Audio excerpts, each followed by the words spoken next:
All Kerala tailors association Santhanpara unit convention നടന്നു. Santhanpara service സഹകരണ bank ഓഡിറ്റോറിയത്തിൽ നടന്ന കൺവെൻഷൻ ജില്ലാ സെക്രട്ടറി ബി മനോഹരൻ ഉദ്ഘാടനം ചെയ്തു. സംസ്ഥാന ജില്ലാ കൺവെൻഷൻ മുന്നോടിയായിട്ടാണ് യൂണിറ്റ് കൺവെൻഷനുകൾ നടന്നുവരുന്നത്. SHG യോഗങ്ങൾ പൂർത്തീകരിച്ച ശേഷമാണ് യൂണിറ്റ് കൺവെൻഷനുകൾ ആരംഭിച്ചത്.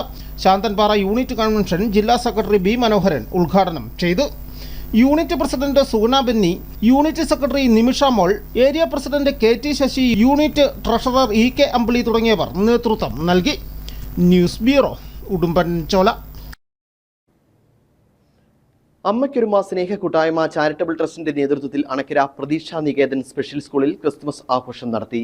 പുതുതായി തെരഞ്ഞെടുക്കപ്പെട്ട ത്രിതല പഞ്ചായത്ത് അംഗങ്ങളും സാമൂഹിക സാംസ്കാരിക മേഖലകളിൽ നിന്നുള്ളവരും ആഘോഷ പരിപാടികളിൽ പങ്കാളികളായി. അണക്കര പ്രതീക്ഷാ നികേതൻ സ്പെഷ്യൽ സ്കൂളിൽ നടന്ന അമ്മക്കൊരുമ സ്നേഹക്കൂട്ടായ്മയുടെ ക്രിസ്തുമസ് ആഘോഷ പരിപാടികളുടെ ഭാഗമായി സ്കൂളിലെ അന്തേവാസികളായ കുട്ടികൾ പുൽക്കൂട് ഒരുക്കിയും നക്ഷത്ര വിളക്കുകൾ തൂക്കിയും പാപ്പാമാരുടെ വേഷമണിഞ്ഞും ശ്രദ്ധേയമാക്കി. പാട്ടും നൃത്തവും അവതരിപ്പിച്ച് തങ്ങളുടെ കഴിവുകൾ കൊണ്ട് ദൃശ്യാനുഭവത്തിന്റെ വിരുന്നൊരുക്കാനും അവർക്ക് സാധിച്ചു.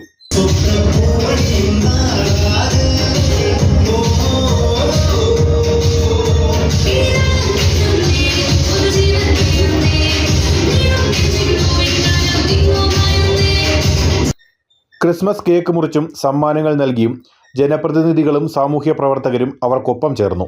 അണക്കര സെന്റ് തോമസ് ഫൊറോന പള്ളി വികാരി ഫാദർ ജേക്കബ് പീടികയിൽ ക്രിസ്തുമസ് സന്ദേശം നൽകി. രാജാവായിട്ട് ജനിക്കാമായിരുന്ന ദൈവത്തിന് രാജകൊട്ടാരങ്ങളൊക്കെ മാറ്റിവെച്ചിട്ട് ശൂന്യവൽക്കരണത്തിന്റെ എളിമയുടെ ഏറ്റവും വലിയ പ്രതീകമായിട്ടുള്ള കാര്യത്തൊഴുത്ത് തിരഞ്ഞെടുത്തത് തീർച്ചയായിട്ടും നമുക്കെല്ലാവർക്കും ക്രിസ്മസ് ആഘോഷം ഏറ്റവും പ്രചോദനം നൽകുന്ന നിമിഷമാണ്. കാരണം നമ്മൾ പണ്ട് മുതലേ പാടുന്ന ഒരു പാട്ടാണല്ലോ, മനുഷ്യനെ സ്നേഹിക്കുമ്പോൾ മനസ്സിൽ ദൈവം ജനിക്കുന്നു എന്ന്. അസിസ്റ്റന്റ് വികാരി ഫാദർ ജോർജ് കരോട്ട് കിഴക്കേൽ, അമ്മക്കൊരുമ സ്നേഹക്കൂട്ടായ്മ ചെയർമാൻ സാബു കുറ്റിപ്പാലിക്കൽ, നിയുക്ത ജില്ലാ പഞ്ചായത്ത് അംഗം ആൻസി ജെയിംസ് തുടങ്ങിയവർ സംസാരിച്ചു. പുതിയതായി തിരഞ്ഞെടുക്കപ്പെട്ട ബ്ലോക്ക് ഗ്രാമപഞ്ചായത്ത് അംഗങ്ങളും പ്രദേശത്തെ സാമൂഹ്യ സാംസ്കാരിക രംഗത്തു നിന്നുള്ളവരും ക്രിസ്തുമസ് ആഘോഷ പരിപാടികൾ കുട്ടികൾക്കൊപ്പം പങ്കാളികളായി. News bureau, Anakkara.